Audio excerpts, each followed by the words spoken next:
எல்லோருக்கும் வணக்கம். இன்னைக்கு மார்க்கெட் வந்து லாஸ்ட் ஒரு 4 டேஸ் ஃபால் ஆன மார்க்கெட் இன்னைக்கு ரெக்கவர் ஆகி பாசிட்டிவ்ல க்ளோஸ் ஆயிருக்கு. ஆல்மோஸ்ட் எல்லா செக்டார்லயுமே அந்த பாசிட்டிவ் வந்து இருந்தது. குறிப்பா ஆட்டோ செக்டார் அண்ட் ஃபார்மா செக்டார்ல உள்ள ஸ்டாக்ஸ் வந்து ஸ்ட்ராங்கா ரைஸ் ஆயிருக்கு. இதுல வந்து நிஃப்டி இன்னைக்கு வந்து ஒரு ஷார்ட் வீடியோ தான். நிஃப்டியை பொறுத்த அளவுக்கு நம்ம நேத்திக்கு வந்து பார்த்தோம். ஓவராலா 4 ஹவர் சார்ட்லயும் சரி, 1 ஹவர் சார்ட்லயும் சரி, டெய்லி சார்ட்லயும் சரி, மார்க்கெட் வந்து அப் ட்ரெண்ட்ல தான் இருக்குது அப்படிங்கிறது தான் பார்த்தோம். இதுல குறிப்பா ஒரு 15 மினிட்ஸ் டைம் ஃப்ரேம்ல செக் பண்ணி பாருங்க. இந்த ஒரு சைட்வேஸ் மார்க்கெட்டு பிரேக் அவுட் ஆச்சு அப்படின்னாக்க மார்க்கெட்டு அப் ட்ரெண்ட்ல தான் போய் நிற்கும். இந்த இடத்துல தான் அது க்ளோஸ் ஆச்சா இல்லை பாருங்க. ஃபர்ஸ்ட் கேண்ட்லே பிரேக் அவுட் ஆயிருக்கு. பிரேக் அவுட் ஆகி ரீடெஸ்ட் எடுத்து ஷார்ப்பா ரைஸ் ஆயிருக்கு. இந்த மாதிரி ரைஸ் ஆச்சுன்னா எங்க போய் நிற்கும்? அடுத்து 25,220 தான் வந்து நிற்கும். 220 230 தான் நம்ம பார்த்தோம். நேற்று வீடியோவில் நான் அதான் சொல்லியிருந்தேன். இதில் ஒரு ரீகேப் பண்ணி பார்ப்போம். இது நேற்றுக்கு நான் போஸ்ட் பண்ண வீடியோ.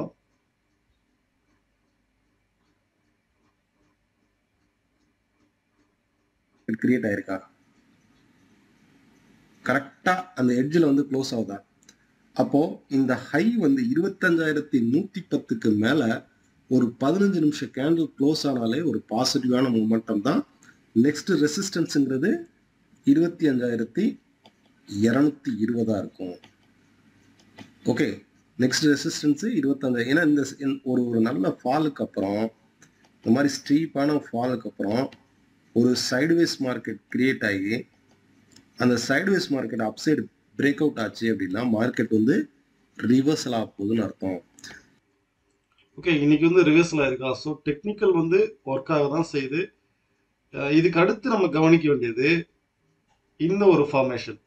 சரி, இப்போ வச்சிருக்கிறது வந்து 15 மினிட்ஸ் வச்சிருக்கேன்னா 30 மினிட்ஸ்ல கொண்டு வாங்க. ஸோ ஹியர் ஆஃப்டர் மார்க்கெட் வந்து இன்னைக்கு ஈவினிங்ல வந்து யூஎஸ் உடைய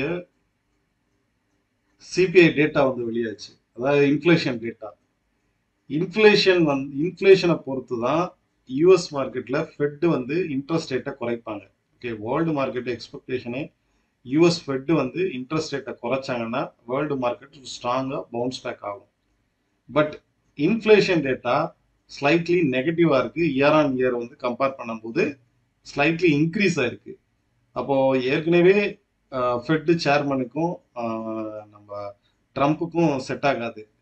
மாத்தி மாத்தி வந்து ஒருத்தர் பிளேம் பண்ணி ட்வீட் வந்து போடுவாரு.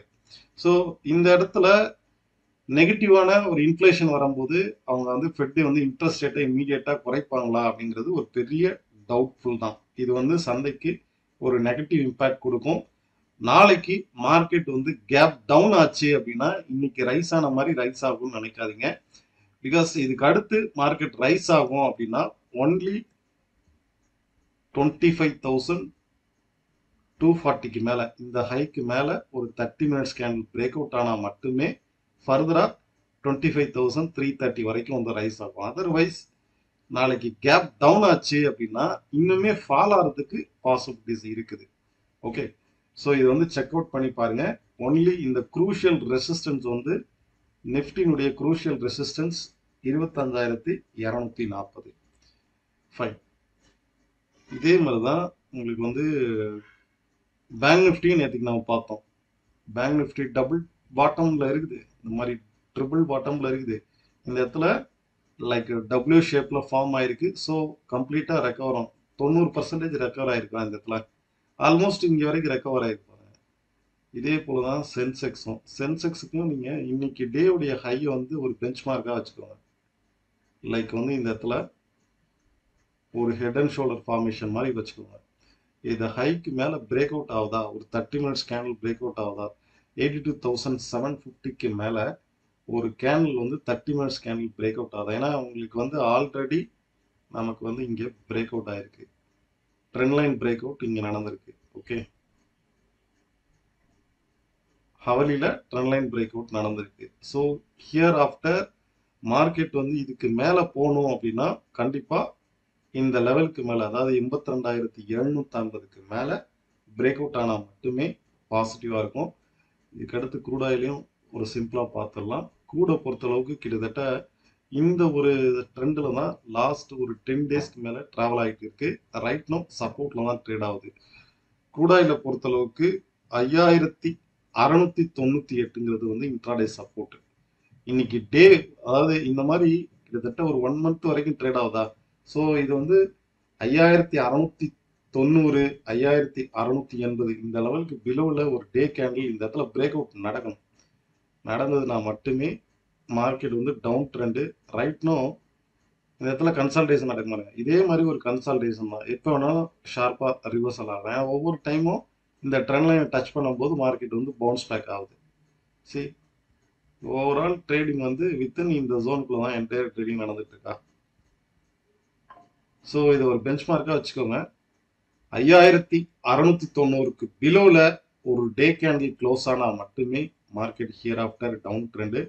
இன்ட்ராடே லெவல்ஸு, சப்போர்ட் ரெசிஸ்டன்ஸ் வந்து நான் நம்ம சேனலில் வந்து போஸ்ட் பண்ணுறேன். இங்கே வந்து எங்கே கால்ஸோ எந்த இதுவும் நான் போஸ்ட் பண்ணுறது கிடையாது. சப்போர்ட் ரெசிஸ்டன்ஸ் ட்ரெண்ட் அப்டேட் வந்து இதில் போஸ்ட் பண்ணுறேன்.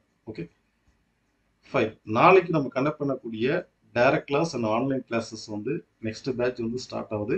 இன்ட்ரெஸ்டட் பீப்புள் இதில் டிஸ்கிரிப்ஷனில் உள்ள லிங்கை கிளிக் பண்ணி ஜாயின் பண்ணிக்கலாம். தேங்க்யூ.